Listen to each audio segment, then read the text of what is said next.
science.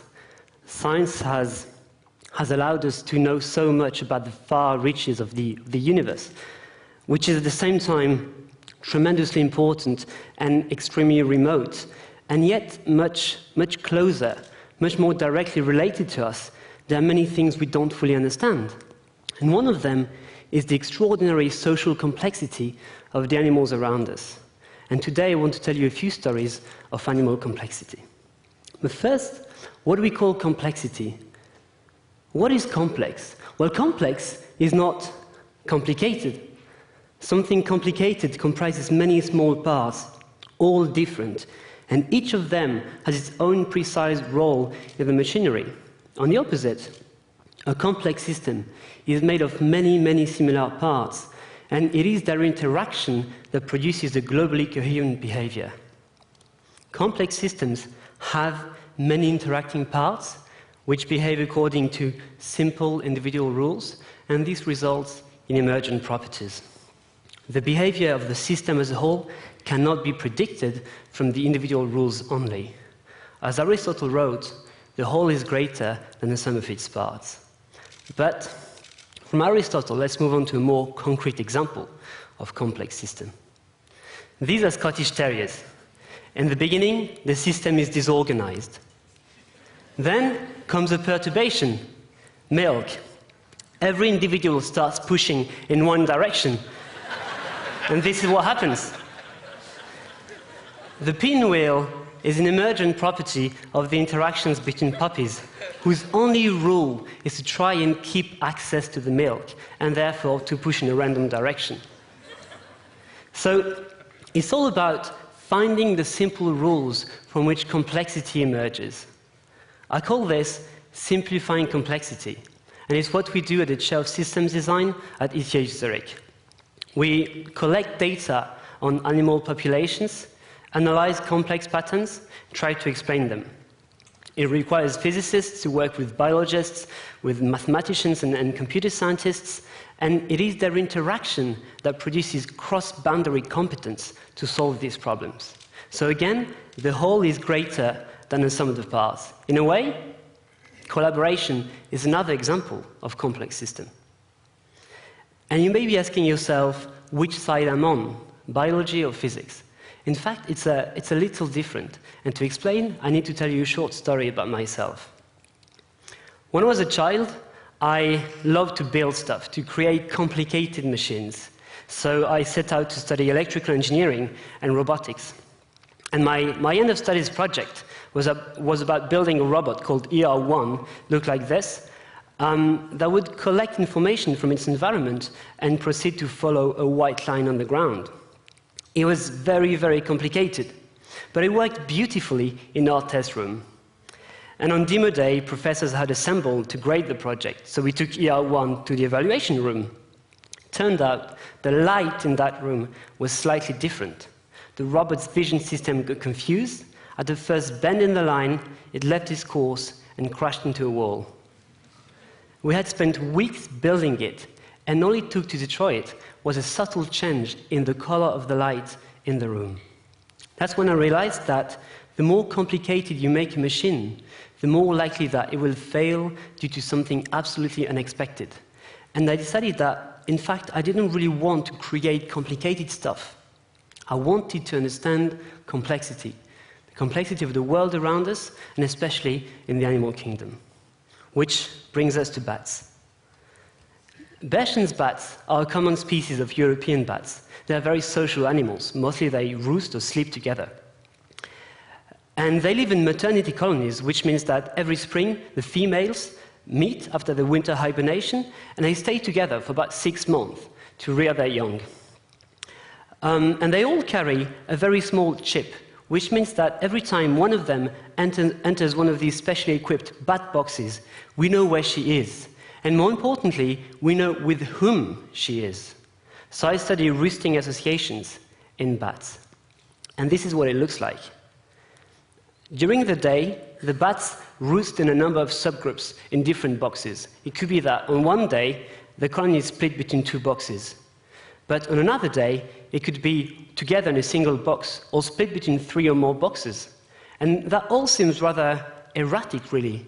It's called fission-fusion dynamics, the property for an animal group of regularly splitting and merging into different subgroups. So what we do is take all these data from all these different days and pool them together to extract a long-term association pattern by applying techniques of network analysis to get a complete picture of the social structure of the colony. Okay? So that's what this picture looks like.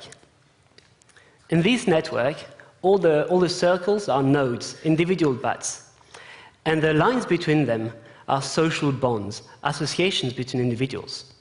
Turns out this is a very interesting picture. This bat colony is organized in two different communities which cannot be predicted from the daily fission-fusion dynamics. We call them cryptic social units.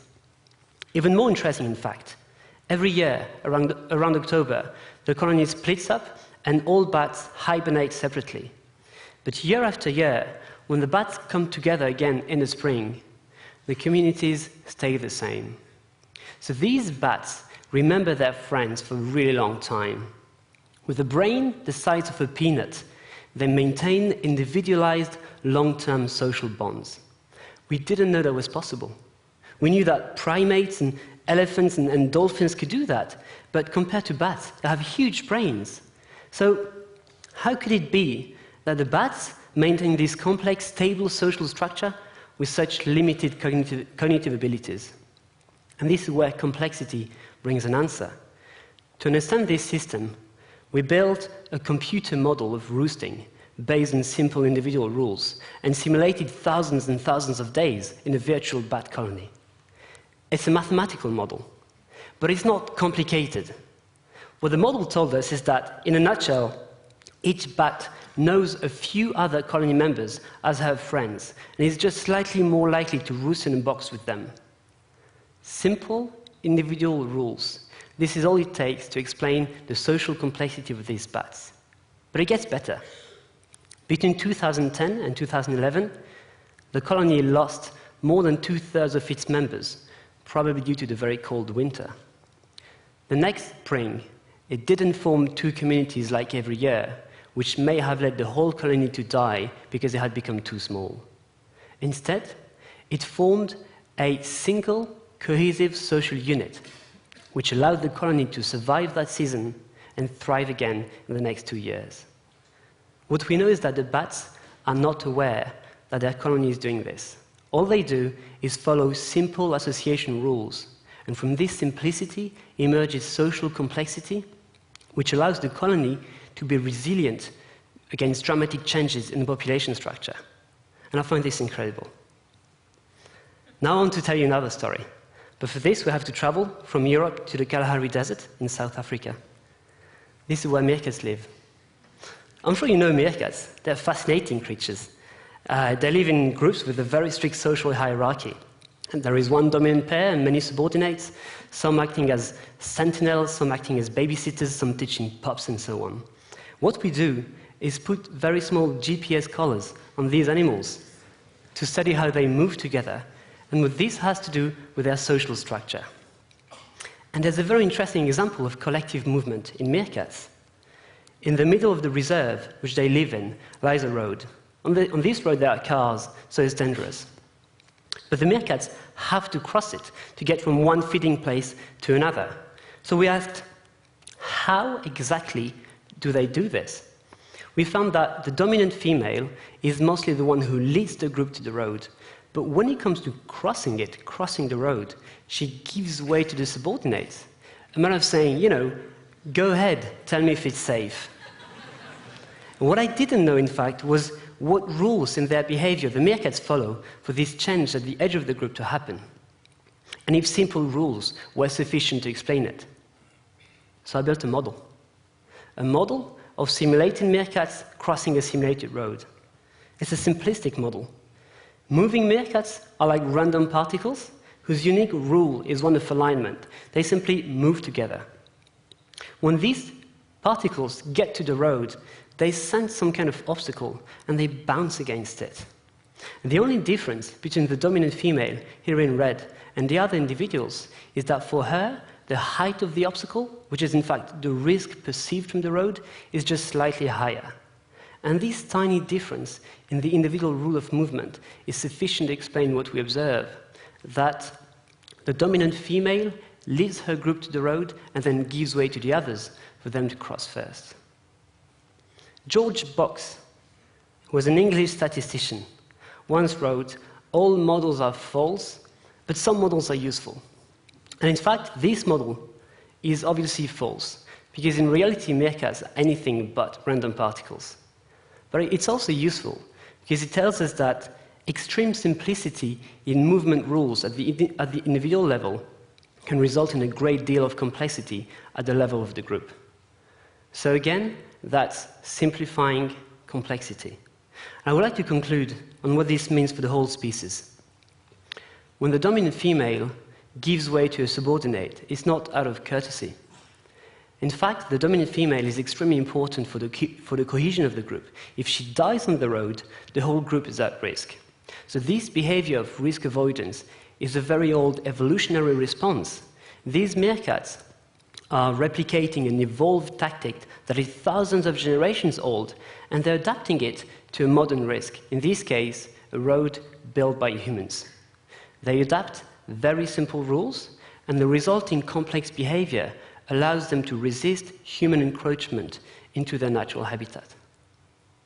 In the end, it may be bats who change their social structure in response to a population crash, or it may be meerkats who show novel adaptation to a human road, or it may be another species. My message here, and it's not a complicated one, but a simple one of wonder and hope. My message here is that animals show extraordinary social complexity, and this allows them to adapt and respond to changes in their environment.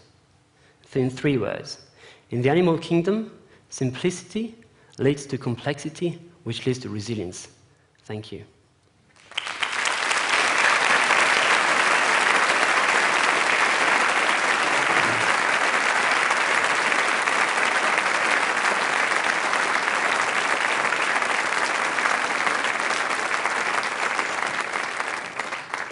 Thank you very much, Nicolas, for this great start. A little bit nervous? I'm okay, thanks. Great. I'm sure a lot of people in the audience somehow try to make associations between the animals you were talking about, the bats, meerkats, and humans. You brought some examples. The females are the social ones. The females are the dominant ones. I'm not sure who thinks how, but is it okay to do these associations? Are there stereotypes you can confirm in this regard that can be valid across all species?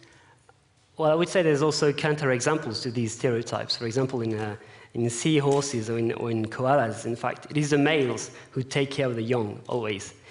And the lesson is that it's often difficult and sometimes even a bit dangerous to draw parallels between humans and animals. So that's it, really. Okay. Thank you very much for this great start. Thank you, Nicolas Ferroni.